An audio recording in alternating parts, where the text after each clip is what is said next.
Journey will guide inside the ride where we fly. Virtual roads touch the sky. Join us here, don't be shy. Inside the ride, yeah, we hide. Welcome to Inside the Ride by MyWhoosh. This is episode 11, and I am back in the UK studio after the sunny trip there to Abu Dhabi for those World Championships.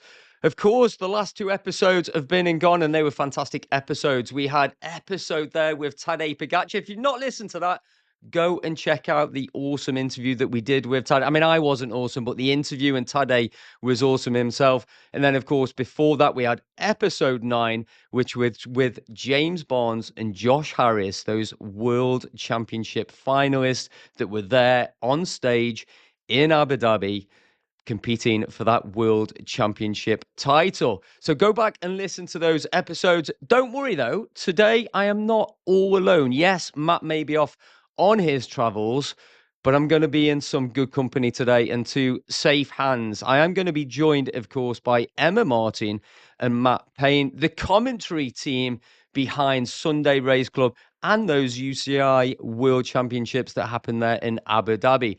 Matt, Emma, I'm just going to bring you straight into the show because as you can tell, I'm not feeling 100% today. I'm a little bit laid up post sort of Worlds, and you guys are expert podcasters, right? You both, Emma, you and I, in fact, we sort of swapped the baton, if you like, because I was working on the Virtual Velo podcast, and then I joined MyWhoosh. You've taken over there. Matt, you've got the Crosscast. So I'm hoping, guys, you can give me a bit of support during today's show.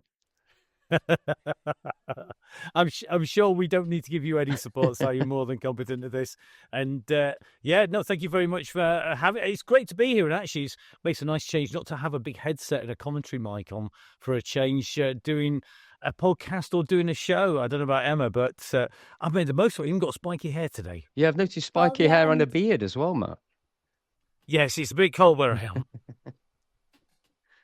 And I just seem to be following you everywhere, Si. You know, Virtual Velo podcast, you move on, I come in, MyWhoosh, and now I'm sat here next to you doing this. I know, and I have to say, you can tell you guys are absolute professionals because you've got the professional MyWhoosh digital background in there, which I'm assuming that's the same background that you have in place when you do the commentary for the Sunday Race Club, right? Is that the one, or is this exclusively for us? Actually, I generally change it every week. Oh, so, really? Yeah, we do change it every week so that it's current and up to date, even though most of the time it is only the production team that see it. It just keeps me happy in my little OCD tech world, because anybody who's probably listened to either the Crosscast on Spotify or wherever will know that I'm absolutely spend my time just geeking out on sound and audio and what things sound like and what they look like, even though nobody else really cares.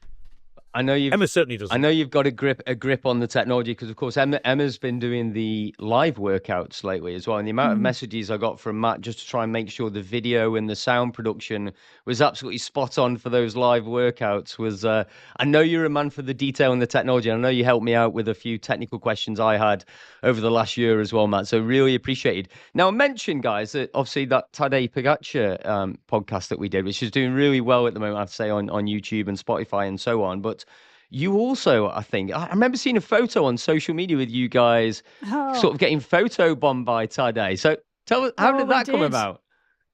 We did. So after the World Champs on the Saturday night, we went into the MyWhoosh Studios to do the Sunday Race Club commentary. And we're halfway through the men's race, and we hear this little knock on the window behind us, and there's Tadej Pogačar.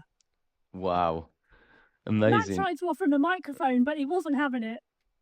Yeah, he wasn't keen for that. There was no way he was going there, was he? It literally got the headset on. I'm like, please take these. He's like, no. Maybe there are limits to what Tadej can do. I'm not sure. I'm sure he'd make a great podcast host or commentator as well. There doesn't seem to be much he can't do. Let's face it. No, I'm pretty. You know, that podcast, it was great. It was a great interview, but I have to say, he was a cool guy as well, right? And he took the time before and after. Matt can talk. We know Matt can talk. So Matt had lots more questions that he wanted to get out that we managed to get out on that interview.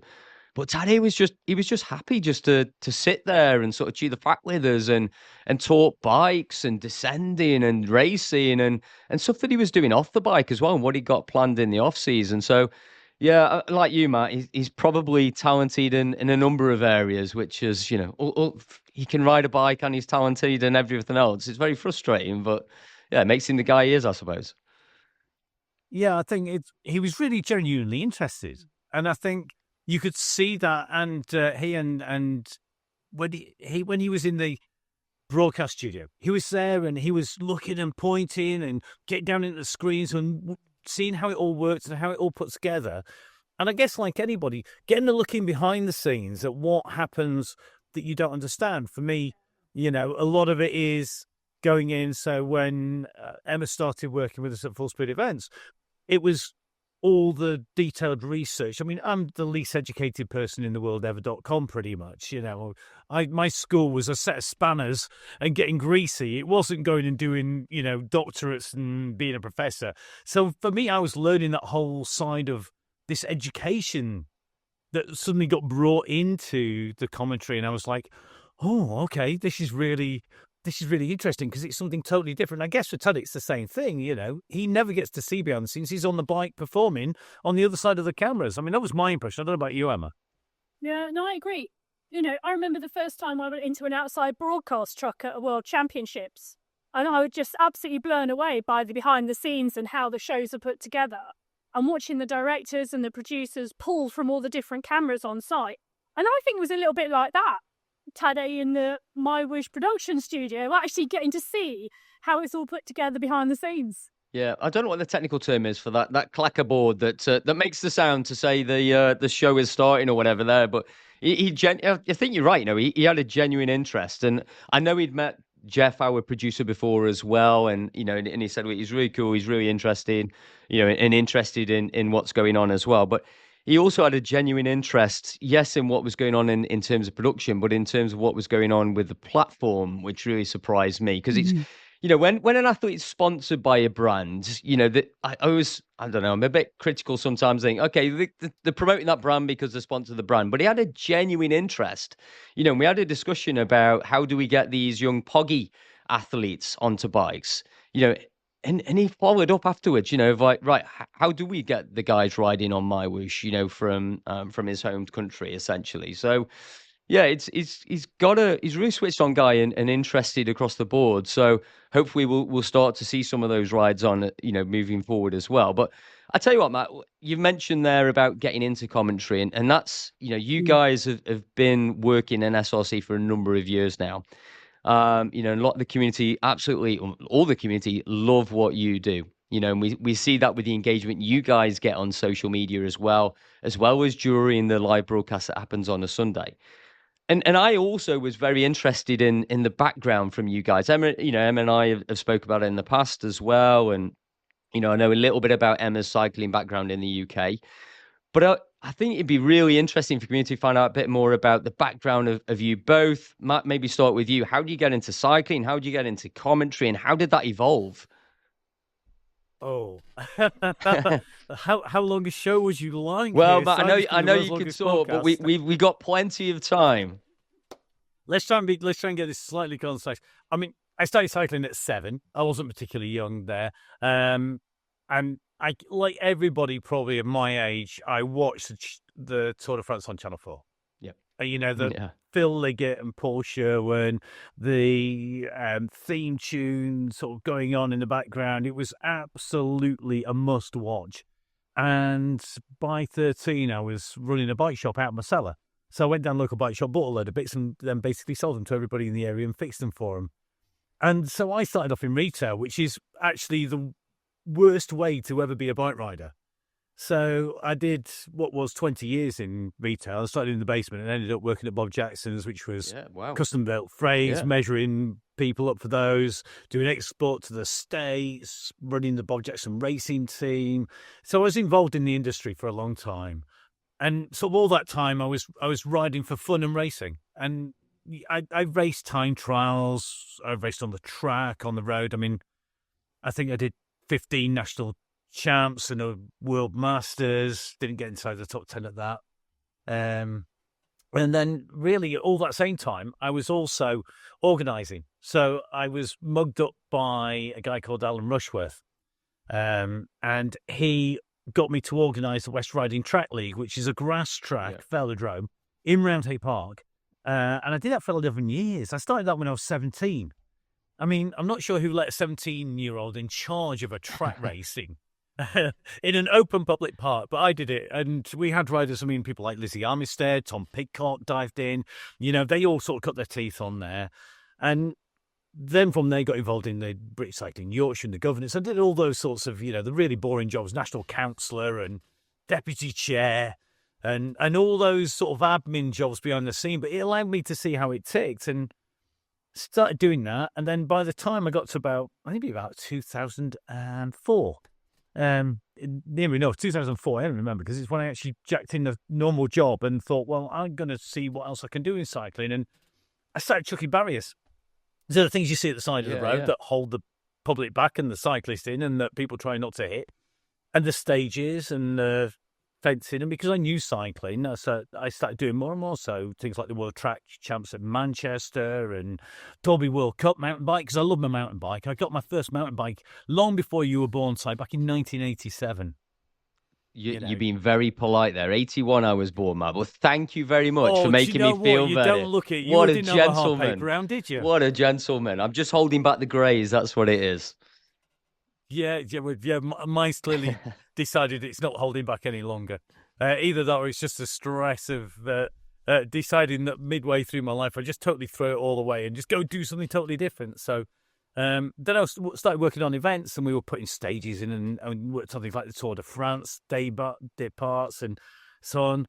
And I was still organising. I think I've organised, it's over 120 track races, road races, cyclocross races, just like loads and loads. And really enjoyed doing it and just giving everybody else the fun of racing.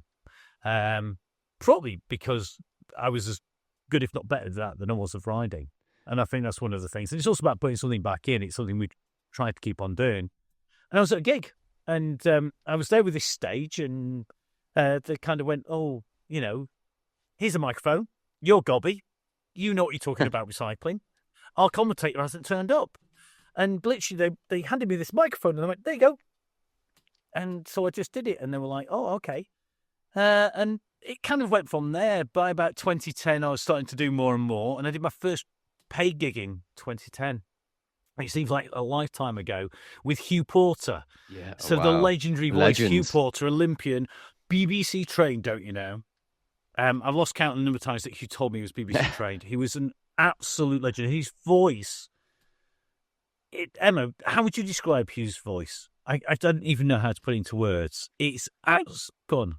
I just think most people who listen to cycling commentary on the main stations in the UK, they just associate cycling commentary over history with Hugh Porter. Yeah, he's got a gravelly Midlands, Birmingham-y accent that's absolutely distinctive, but he also got really excited. And I absolutely love that. I love that about Phil Liggett. I love that about Hugh. And I worked with Hugh for many years. I did the Ipswich European Championship cyclocross. So Wout van Aert and Matthew van der Poel, before they were old enough to shave, never mind win bike races, and they were still incredible then. They were juniors back then, talking about them then. And then kind of just got really into it and did loads and loads of events till about 2016. I thought, do you know what? I could actually make this like all I do. And instead of going round, I finished doing some work on the Olympic stadium conversion, and it was, do you want to go out with Adele? Not out, but go out with Adele, out and round on tour, taking stages round the world for 3 years. And I kind of went, not really. I quite like being at home. I quite like doing my bike races and my commentary. And they said, well, if you don't like it, well, we ain't doing anything else. So I said, well, that's all right. I'll go do my commentary. And that was it. 2016, took the plunge. Scariest moment probably of my life ever.com. Yeah, I can imagine. Just banking on being able to get enough commentary work. And it just got really busy. Every weekend of the year I'd be away. I'd be talking about bike races until we hit COVID. And I mean, everybody knows what happened there. We got this massive boom. It was incredible. And I think that probably was, like for many people, a really big change. Yeah. And that's when we started doing esports. and doing events. I think it's 317 esports events. I was working out the other day, roughly it's about 30,000 rides on esports, on events I've done, which is a scary number of people to have riding. And at that point, I'd known Emma for about 10 years at that point, I think. 5-10 years, because her son was riding cyclocross. Yes. And he had this, it's depressing. If he's watching this, Tim, I'm really sorry. I'm going to talk about you in a really positive light here. But he's incredibly skilled point rider. His ego will go through the roof now. But we were at Bradford at Peel Park, the most Baltic place in the north of England ever.com. It's a microclimate which is based on Antarctica, pretty much, or a Siberian steppe. It's so cold. It's horrible. It's a lovely, lovely place in summer when the sun's out and they've got a festival. And we're never there then. We're always there in the middle of the cyclocross season. And Tim was riding this bike that nobody could ride. And then he did the same again in Durham at the National Series. And he must have been all of about 13, 14. How old was he, Emma? At that point? Yeah, probably about then. And he was riding this bank that no one else could ride. And there's legends like Nick Craig from Emma. And nobody could ride it. And he went over it and he was riding it. And so that's when I first sort of got to know Emma and the within that cyclocross scene, and Tim, and like the whole of that Midlands area. You know, for me it was scary. I'm a Yorkshireman, and we come from up north, and the Midlands is a really scary place. Like Sheffield Down is like the Badlands. I mean, go even further to the west, and you know, really strange things happen. I mean, you know that the wrong side of the Peak District, but. We got going and we started putting the Dolly Chain Gang online in 2020, and it sort of spiraled from there. And I was broadcasting that on a stream week in, week out. And we got into Christmas and we did and Russ Downing, the ex-pro national champion, said, "Oh, I want a week off." And I was like, "Can't do that. We don't do weeks off." You know, I mean, we're not getting paid for it. We're just doing it just to keep the community together and just put a ride on. It was just part of what we did. And then some bright spark chirped up and said, "Oh, well, you go lead it." Thanks, Emma. And that was, so Emma said, "Go lead it." And she said, "I'll go on the mic." And I was like, not sure about that. And Emma came into the studio because I built the first studio by them. And she sat down and sort of went, and she went at it. And I don't know what you thought, Emma, when you first went into the studio, did you think, "Oh, this will be fun"? What were you thinking? I don't know this. I thought commentary is an absolute giggle. Doing the knobs and faders, well, that's a different issue. But you did good. So Matt, you were going to ride it and Emma was going to commentate. Is that how it worked? And that was Emma's introduction into commentary. Yeah, literally. Yeah, so that was pretty much the deal. I'd been riding the Donny Chain Gang because I'd been part and parcel of Downing cycling because I was being coached by Dee. Yeah. And we'd been doing it for about 3 or 4 months. And that was the deal. Because Russ couldn't ride, the only way we could facilitate Matt to lead it was to put somebody else in commentary. So, yeah, I'm quite happy to put my hand up and have a go. So I did. And it's not really stopped. And what year was this? Just give me what.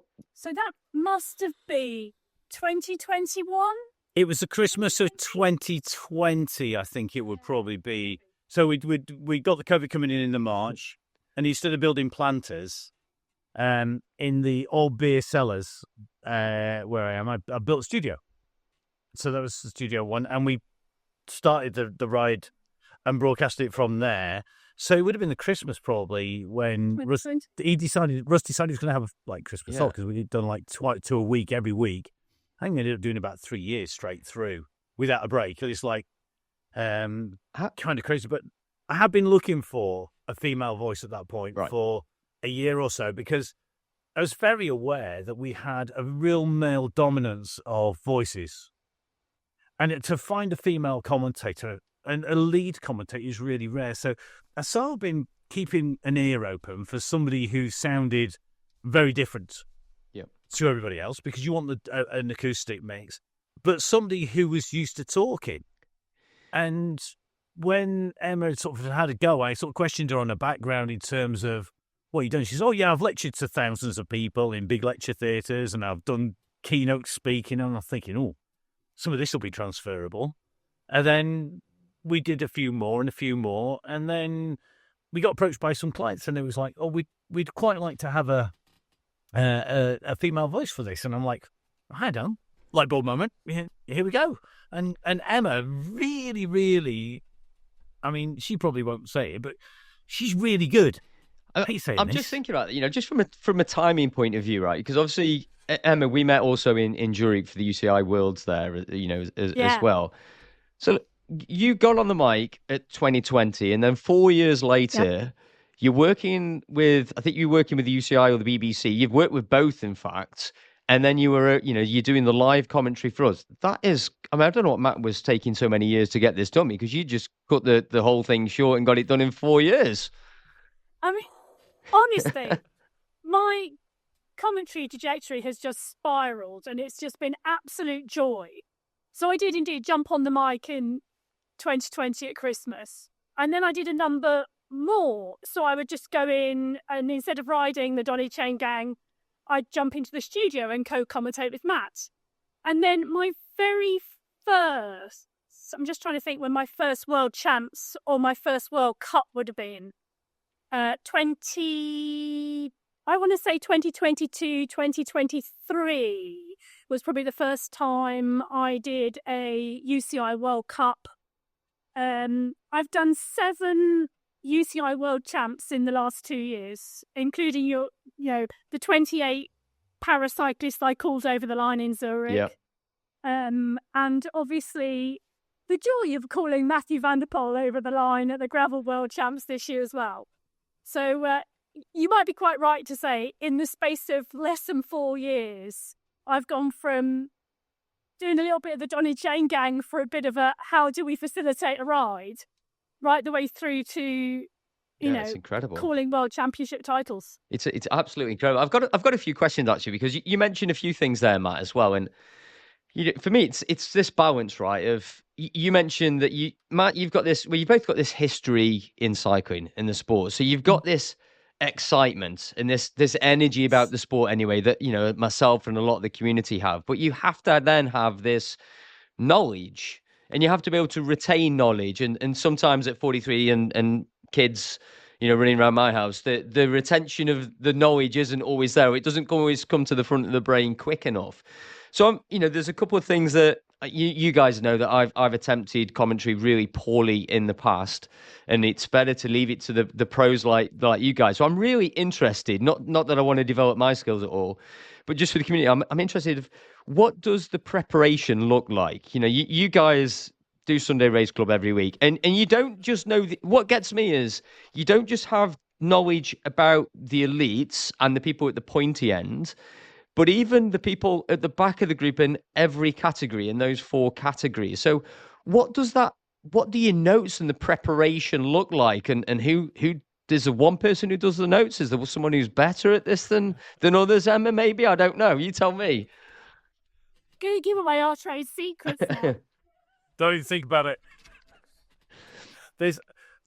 I think we fall into that. You're right. The preparation is everything. And I think Emma having a background, Emma's sports background coming from orienteering, like international level, orienteering, then fell running, into mountain biking, into cycling, into governance as well, being the first female chair of the Notts and Derby Cyclocross, getting to know people in cycle sport and knowing how that cycle sport pans out really, really is important.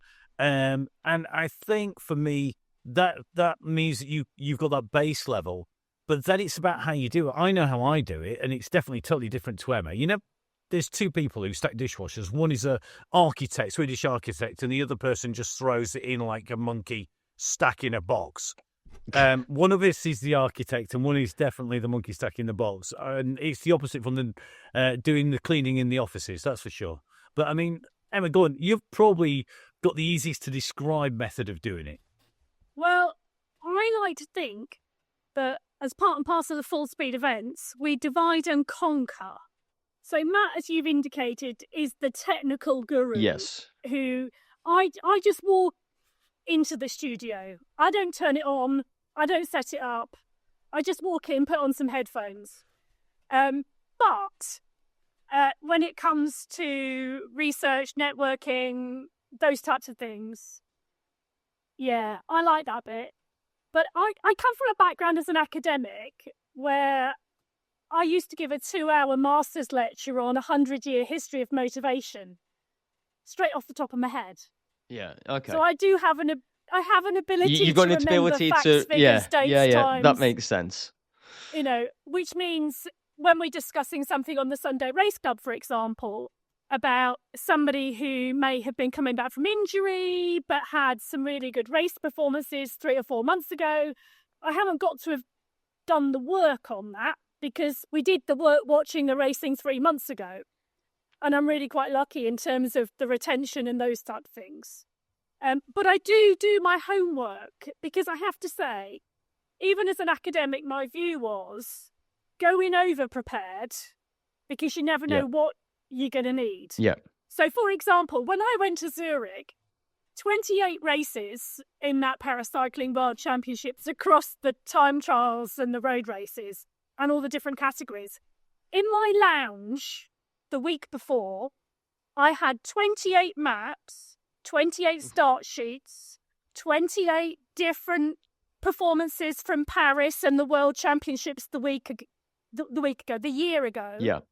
I had it all laid out in little piles, and then all of my notes and the storylines I was looking at through those races all prepped.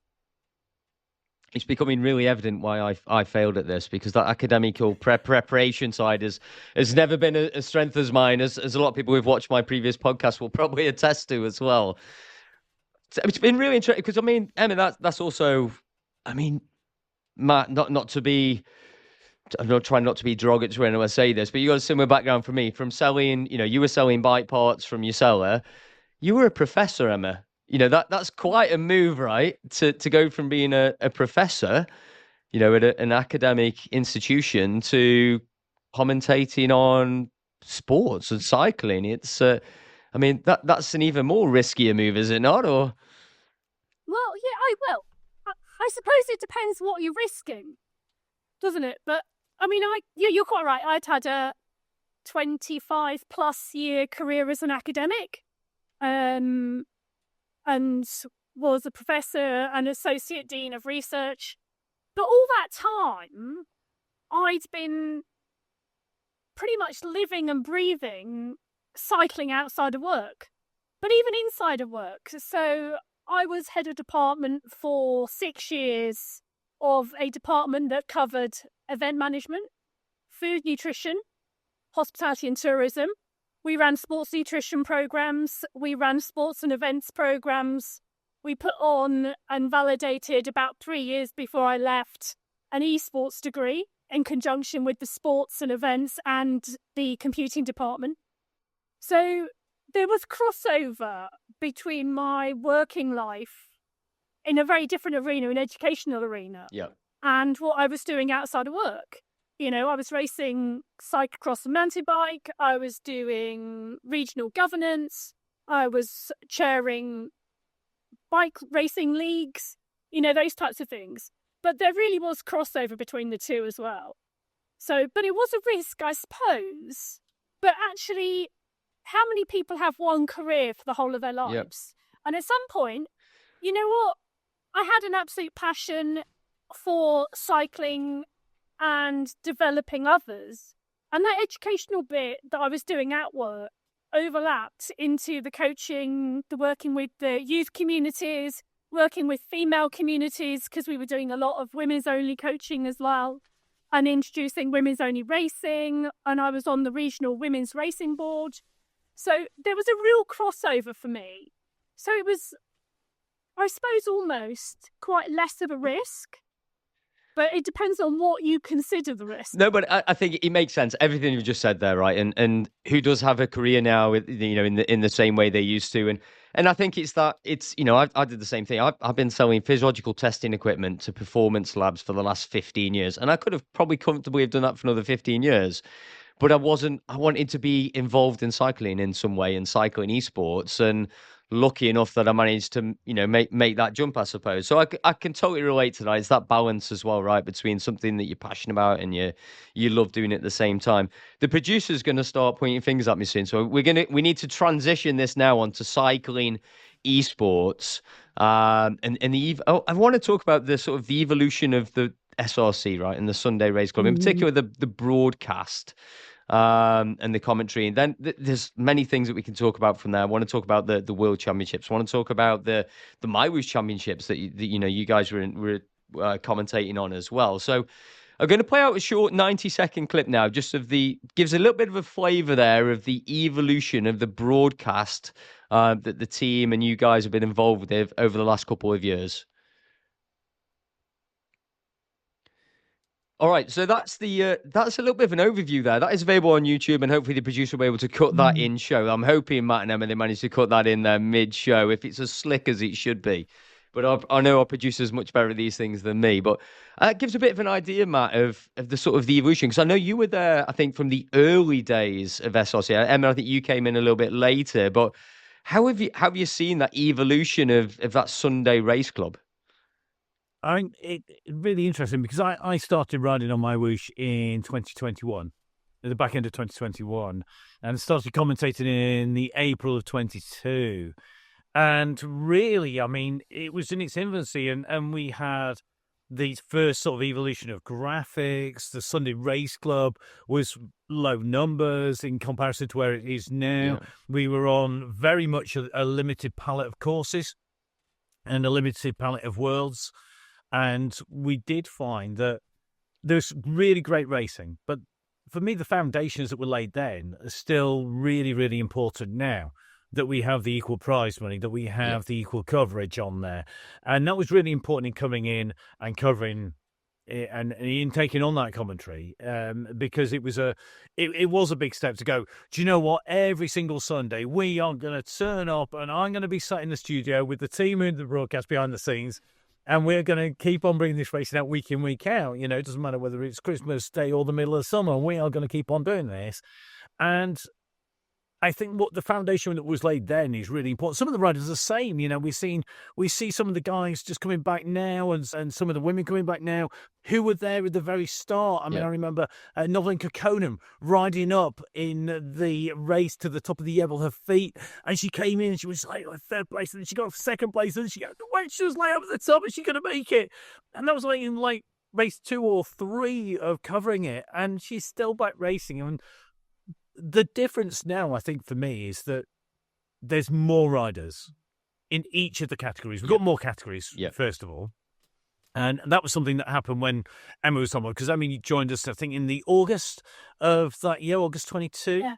So August 22, I came on board. And I think the very first race I did, we had 27 women in the women's race.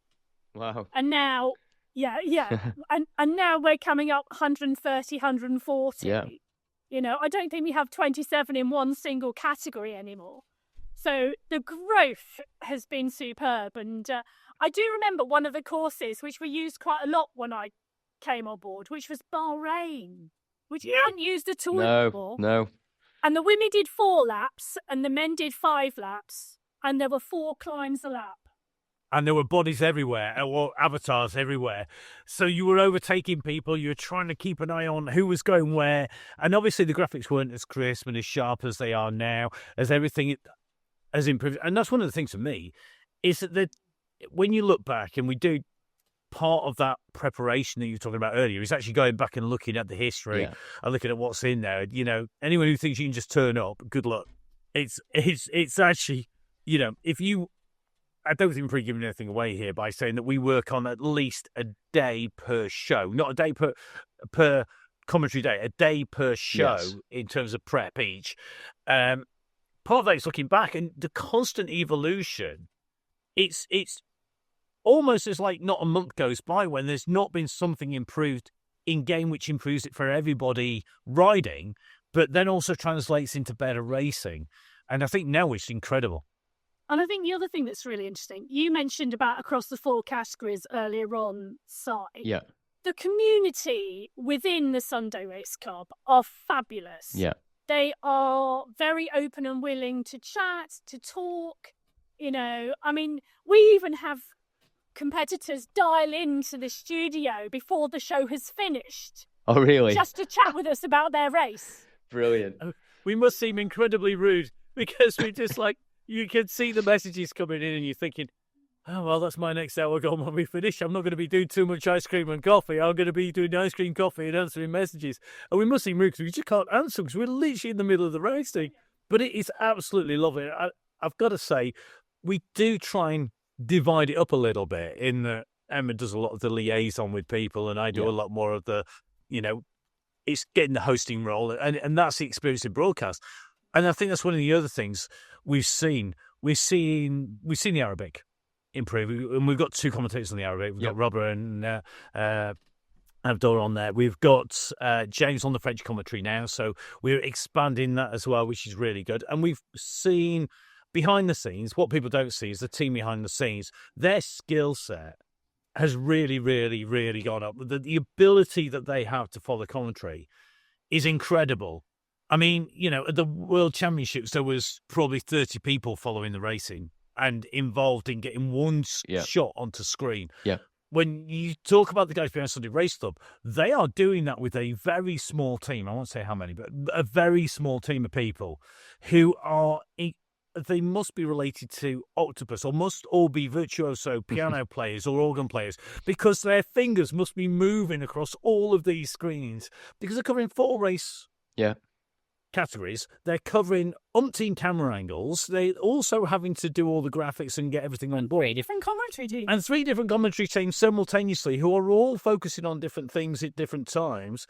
To be able to do that, their skill set has gone up through the roof. And now I regard them definitely as being some of the best in the business. Yeah, no, I can't argue with that. Obviously, I spent a bit of time in the studio with those guys when I was over there as well. And again, I think now you just look at, you know, bringing all those rider cams as well now, you know, and just the finish on the broadcast is really up to another level as well. So you mentioned the UCI World Championships there, you know, and you guys, that's what we met, Matt, I think first time face to face at those World Champs. I mean, we met before as well.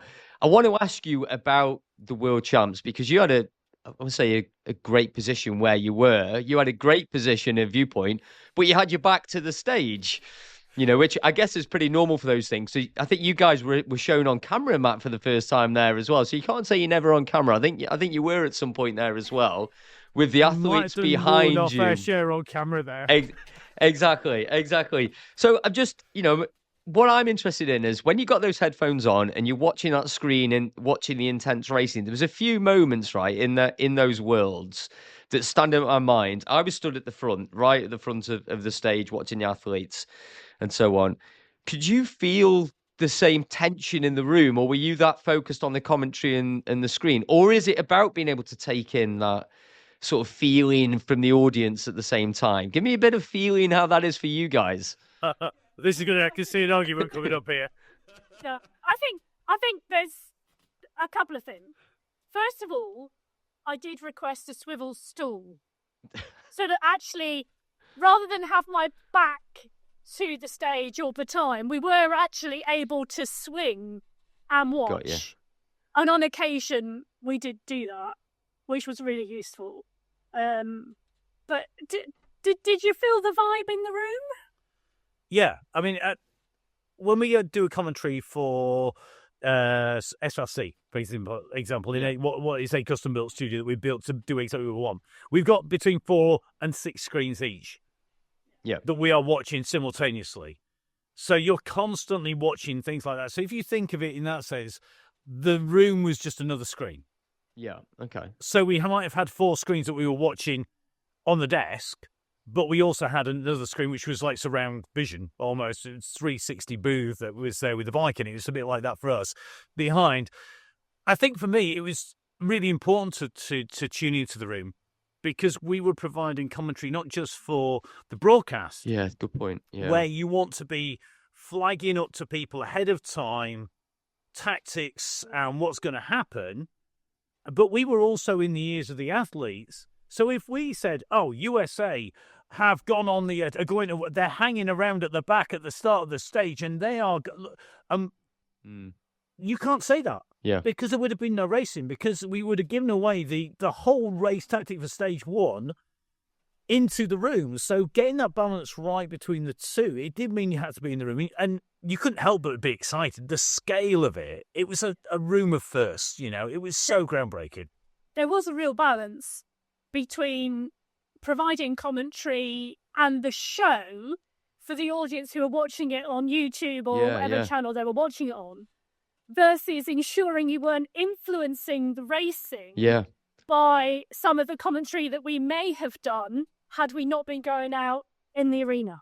I never thought about that, but you're right. Your commentary was being played out. So actually, had you commented on Zach Friett and Pucker being sat at the back there, I never even considered. This is why you guys are professionals. This is you get that. I totally didn't think about that, but that makes sense. We get very good at doing side language, mate. There's a lot of. One of the things about that is we were, as you say, we were in the centre, we were in the middle of the crowd, and we could see people moving around us, and we had cameras on us and all the rest of it. And it does help having been involved in TV shows and in with a lot of world championships and being bombarded and having two voices, if not three, in your ears simultaneously and having all that going on. But I think for me, it was really about being able to know what you can say, what you can't, and that's by being involved in the sport. I think Emma said, she embedded in cycle sport before she became a commentator. Well, I don't know about Emma, but for me, it's the only thing, I think I've watched Jack Reacher in the last 3 years on TV, and that's it, other than cycling. Literally, I haven't watched anything else. I don't know about Emma. Do you watch anything else, Emma? I haven't. It's just cycling. Yeah, a lot of cycling. And a lot of podcasts. Yeah, enough. There's a lot of podcasts. But cycling-based podcasts, I imagine, because we always that happens to me. I'm listening more and more. Do you not, Matt? No. I have to have. I'm partial to geeking out on either microphone podcasts. There is such a thing. Or I know. Yeah, I'm really sad. I need to get out more. Or something really about voices, vocal, and commentators. So maybe something about. I mean, it's not far stretched from what you're doing, though, is it? Ultimately, it's either cycling or some audio file stuff by the sounds of it. Emma, I do need to get out on the bike more instead. Yeah, well, there is that. Talking about on the bike, because it was a nice transition, Emma. It's like you're a professional at this. We got to talk about the other stuff you're doing on the platform, Emma, which is the live coaching. Because, of course, you started off just doing you were doing the Thursday night, still are, the women's only workout on a Thursday. But I think this last couple of weeks, I've seen your name been popping up Monday mornings, Wednesdays. So you're doing multiple sessions a week now, right? Yeah, I'm doing 3 sessions a week now. It's fabulous. I absolutely love it. I've had a couple of years off of coaching because of the transition into commentary, really. So it's absolutely fabulous to sort of come back round and to do some of the coaching as well. But because of the live window and the live box, you sort of feel like, do you know what I mean? There's that dual bit. Yeah. But the Monday, Wednesday and Thursday, and it has been really, really good fun. And I've surprised a few of the riders on a Monday because we keep saying it's a nice recovery Monday, recover from the weekend. But I do like to throw a cadence session in. Well, we did originally, I think, have Monday as sort of a base recovery day, but then you get some of the regulars who are like, no, I haven't raced on Sunday. I want to go full gas on a Monday as well, please. So it's an interesting one. But we're starting to get multiple coaches now. I think on Friday we got 3 coaches almost back to back, each one doing a slightly different session. I have to say my sessions this week are going to be more base and aero on Friday. I'm not quite ready for VO2 work there. But obviously that's tonight. Yeah, go on. What are you doing tonight? I was going to say tonight we have 4 blocks of 30-30s. Well, Si, don't do it, mate. Just don't do it. I Just don't go near I it. can tell you, Matt, I won't be. Don't worry. Good man. I'm saving myself Good for my 2 base sessions. I'm covering for Richard Barry's session tomorrow afternoon as well. So because he's been covering mine for the last week, well, I've not been so good. So I owe him a favour back there. But talking about the sort of the WoW workout, then I mean that Thursday night one is the women's only nights, or your workout is the women's only workout, should I say? But the others are open. But Yeah. just want to talk about that WoW just for a second there, because you guys, I remember seeing pictures earlier this year where you had a group of these WoW ladies or WoW women, whatever we call them, out Yep. in France riding IRL as well. So you're not just Oh, yeah. riding, virtually, you're riding IRL, and it feels like you've got a real community there around that WoW movement. And it's been brilliant. We've had a lot of women riding on events for probably the last 3 or 4 years. And those women's only workouts as well on the Thursday night. So back in May this year, we had 13, 14 women come out who had only ever met on esports events. Wow. So they'd never met. So some of them were friends already, so, a couple and they'd come out together. But the whole community that came out for a week's riding had only met through the virtual cycling. And we are already planning 2025. As well, so absolutely brilliant. We had a ball of a week. We rode every single day. I ducked out to do the Sunday race club, but whilst they were out on a Sunday run, but we hosted a couple of barbecue evenings. Everybody was staying in different locations, but they hosted every evening, and we went round different places. It was absolutely fabulous. It was a ball. No, it looked amazing, and I think it's a great movement as well, and hopefully we'll start to build with that community that you've got growing there as well here on MyWhoosh with WoW, for sure. Yeah, and I think it's one of those wonderful things, isn't it? And I say this also to some of the Sunday race club riders as well, because people make friends on cycling esports around the world. Yep. And they go to places and locations. Yep. That they never would have been. I was chatting to Nikki Lloyd, who, of course, went to Venice last year and bumped into deliberately Bridget Bremner from her Petit Four Squadron Category 4. Yeah. And she's currently in Abu Dhabi this year meeting some of the others. Yeah, I'd seen that. No, it's an amazing, and it doesn't matter where you are. It doesn't matter, what group you're riding or what team you're riding for. The cycling esports community is pretty amazing, I have to say. And it's not the platform, it's not the specific events, it's not specific. It's just a great community. And I say it doesn't matter if you're riding online or you're meeting over in, wherever it might be, in France, in Mallorca, here in the UK, in Abu Dhabi. That it's all. I was lucky enough to meet Ivan Nuki and a few of the other guys over in Abu Dhabi, and it's like your brothers. It's like you've known each other for a long time, and I don't think I've ever spoken even verbally to Ivan Nuki as an example, but it was like we'd met 1,000 times before. It's amazing, yeah.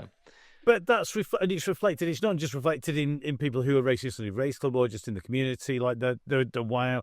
But it's also reflected when you look back at the World Championships. My first memories of coming into the World Championships was seeing the athletes. And I managed to hide at the side, having a coffee, funnily enough, in the hotel reception. And we were seeing people coming down to breakfast. I was watching. And you were seeing people who'd never seen each other other than race against each other, battling it out in Category 1 at the sharp end in the finals, or in Qualifier 3 a few days before.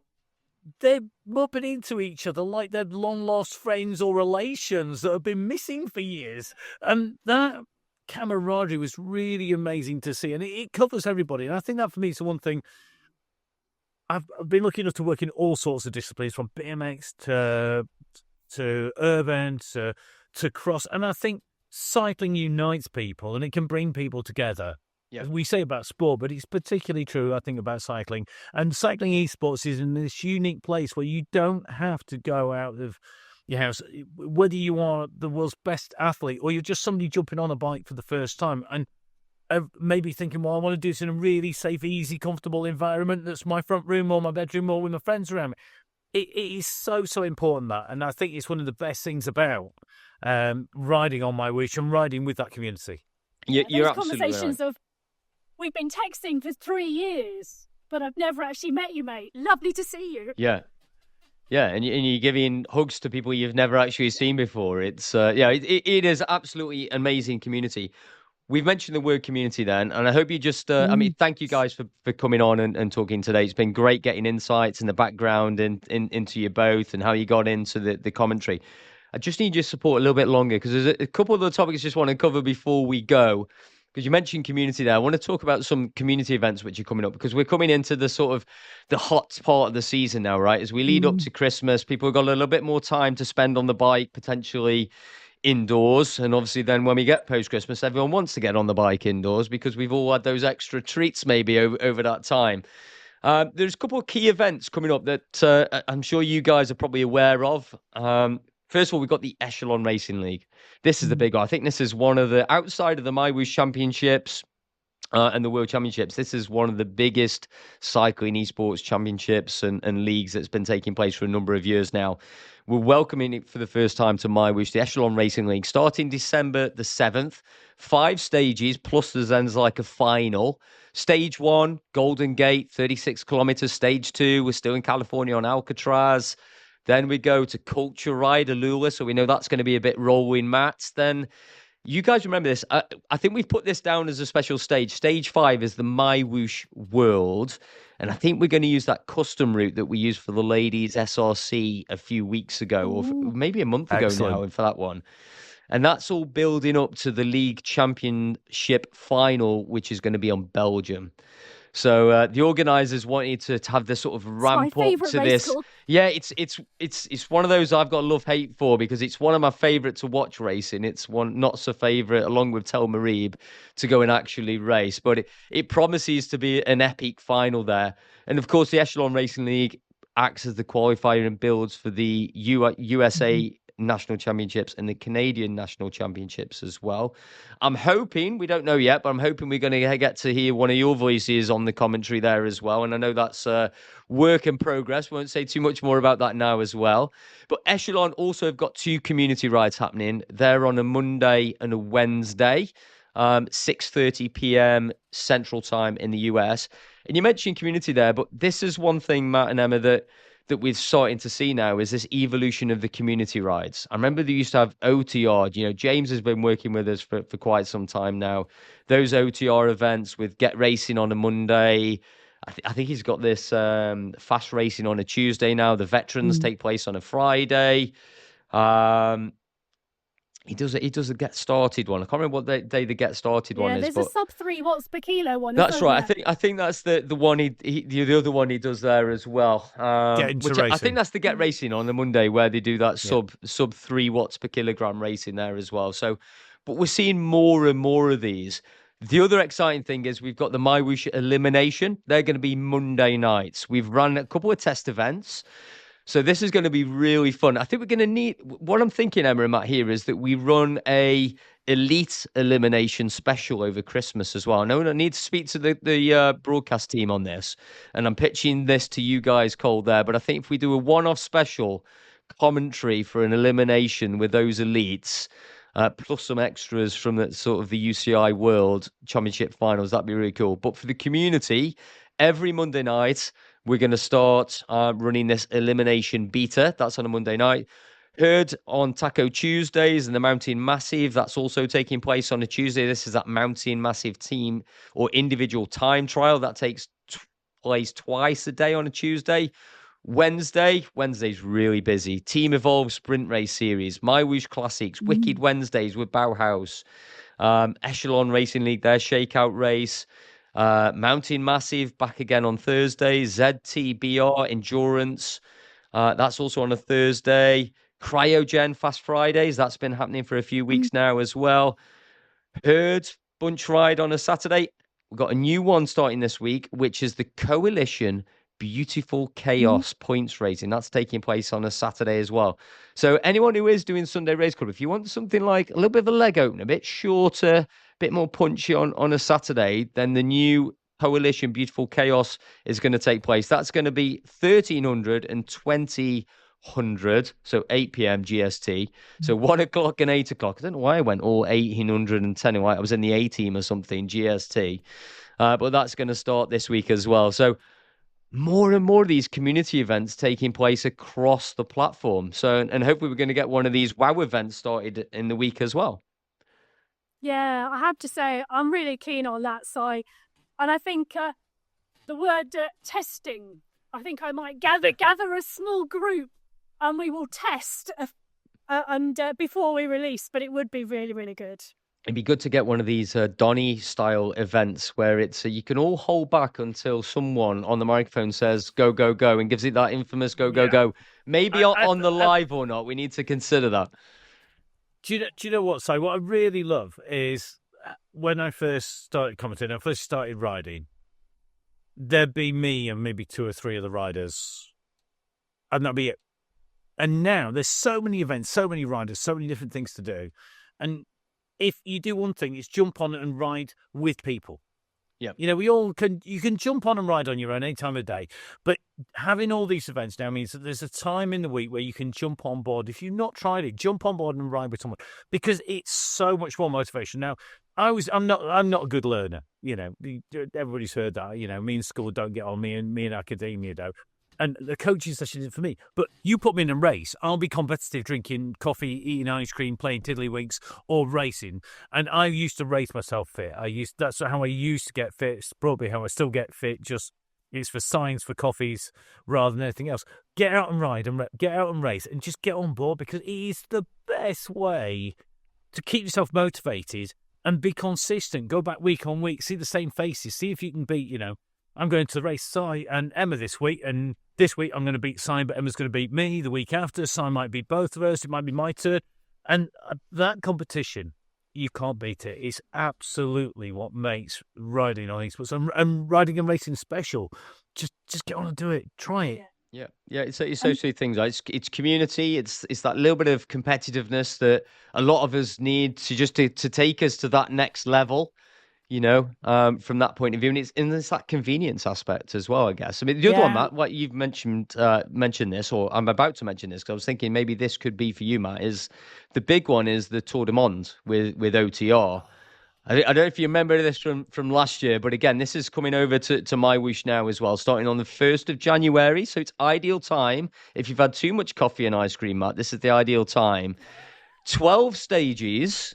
Right, 340 kilometers, 4,300 meters of elevation over those 12 stages. This is going to kick off from the 1st of January. I think that first week, if I remember rightly, James was telling me that it's going to be, that's like the kickoff week. So you can basically do a team time trial at any point that week. You don't have to do every day. Just do one team time trial that week. And then it's basically 12 consecutive days afterwards. Or there are some breaks, some rest days, no doubt.